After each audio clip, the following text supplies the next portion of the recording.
자, 이런 가운데 아까 조금 전에 등장했었던 김종인 전 비대위원장이 한동훈 대표와 경쟁할 보수 당의 대권 주자로 이준석 개혁신당 의원을 꼽더군요. 한번 들어보시죠.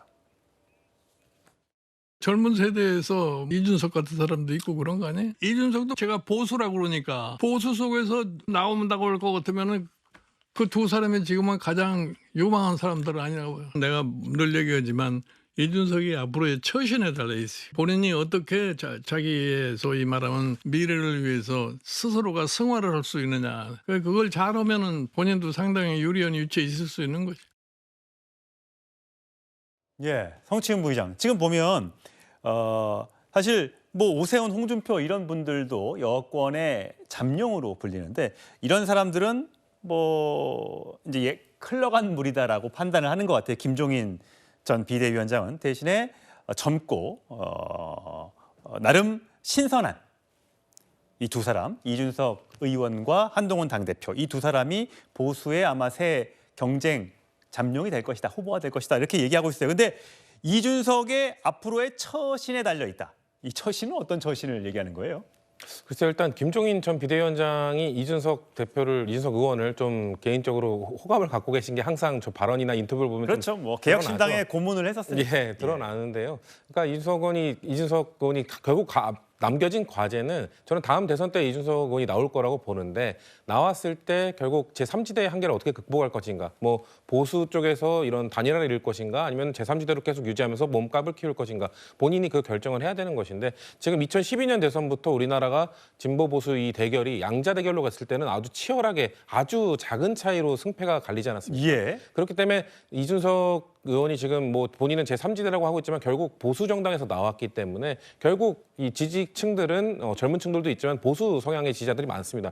그렇기 때문에 아마도 이준석 대표와 이준석 의원과 뭔가 단일화를 하지 않는다면 국민의힘 입장에서도 아마 대선에서 승리를 하기 쉽지 않을 거거든요. 그렇기 때문에 지금 근데 사실 그래서 최근에 뭐 조혜진 전 의원 같은 분이 약간의 러브콜 같은 메시지를 보내니까 예. 바로 선긋기를 하는 것도 봤을 예, 때 배를 불태우라고 그랬죠. 예, 그렇게 했죠. 그리고 뭐 이직이 지도부엔 예의도 아니다 이렇게 하면서 아주 좀 예민하게 반응을 했는데 저는 그런 내용들이 점점 다 많아질 것이라고 봅니다. 왜냐면은 이준석 의원이 지금 그래도 원내에 어떻게든 진입한 다음에 몸값을 키우고 있기 때문에 예. 그 한동훈 대표와 보수 진영에서는 저는 그래서 김종인 아까 전 비대위원장이 말한 그 두 명의 광역단체장 제가 그분들은 언급을 굳이 하진 않겠지만 아마도 그 캐스팅 보터 역할은 톡톡히 해낼 것으로 보이기 때문에 본인이 글쎄요 저는 당으로 들어가지는 않을 거라고 봐요. 다음 대선까지는. 예. 그렇기 때문에 제3지대를 어느 정도까지 저는 승부처는 결국 지방선거가 될 거라고 보는데 그때 어느 정도의 그 영향력을 키우느냐에 따라서 이준석 의원이 본인의 이런 영향력을 가늠할 수 있는 그런 계기가 되지 않을까라고 보고 있습니다. 예, 이번 총선에선 3석의 의원을 배출했는데 과연 내후년에 있을 지방선거에서는 과연 지방자치단체장을 또 지방의회 의원들을 얼마나 배출해낼 수 있을지 궁금해집니다. 자, 이준석 의원은 한동훈 대표를 때론 처음엔 칭찬하다가 최근에는 각을 세우면서 좀 공격을 해온 바가 있죠. 목소리로 확인하시죠.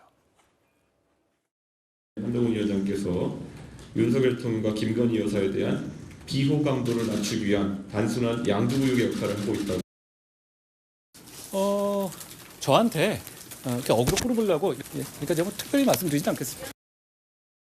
총선 기간 동안에 우리 당의 논객들, 네. 스피커가 있는 사람들한테 좀 싸워달라 많이 부탁했어요. 당대표로서 더불어민주당이나 다른 외부 우리 상대 정당이 우리 당을 공격하는 것에 대해서 적극적으로 나서달라라고 부탁하는 게 잘못입니까? 저는 한동훈 대표가 무슨 이준석을 따라하려 한다 그런 얘기도 나오는데 그게 아니라 지금 이재명 대표가 부러운 걸 겁니다. 송영훈 대변인, 이번 당대표 선거 기간 동안에 나왔던 댓글팀을 운영했다라는 의혹에 대해서 한동훈 대표는 뭐 저렇게 조금 전에 해명을 했었습니다.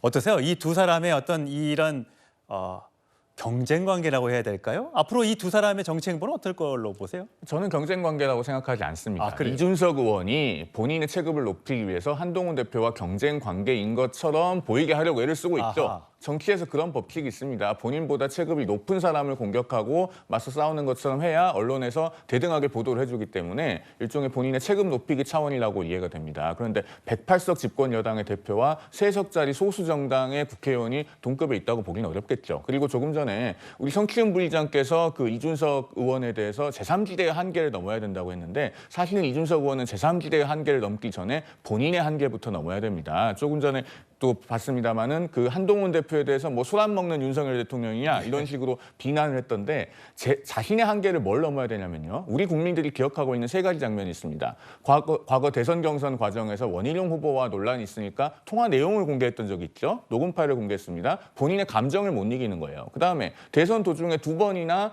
그 당대표가 당무를 거부하고 지방으로 내려갔어요. 공적인 책무를 소홀히 하는 겁니다. 그다음에 개혁신당을 만들었을 때 이낙연 대표하고도 화합을 못해서 이낙연 대표 세력은 도로 탈당을 했습니다. 자신과 생각이 다른 사람들을 아우르지 못하고 통합을 못하는 거예요. 이 3가지 한계를 극복하지 못하면 제3지대의 한계 이런 것을 논하기 전에 대선 주자로서 발돋움하기도 어려울 것이다. 저는 그렇게 생각합니다. 또 한 장면이 있죠. 그때 언제였죠? 그 인유한 혁신위원장이 부산대 강연에 갔었을 때 그때 만나주지 않고 영어로 얘기했던 거. 이 장면들이 젊은 정치인인데 조금 겸손하고 몸을 낮추는 그런 모습보다는 너무 마음대로 하는 것 아니냐라는 아마 장면들을 기억하고 계신 지지자들이 많이 계실 겁니다. 과연 이 한계, 이 처신을 어떻게 극복해내느냐가 앞으로 이준석 의원이 나아가야 할 방향 중에 하나가 되지 않을까 싶습니다. 네, 국민의힘 여권 소식은 여기서 정리하고요.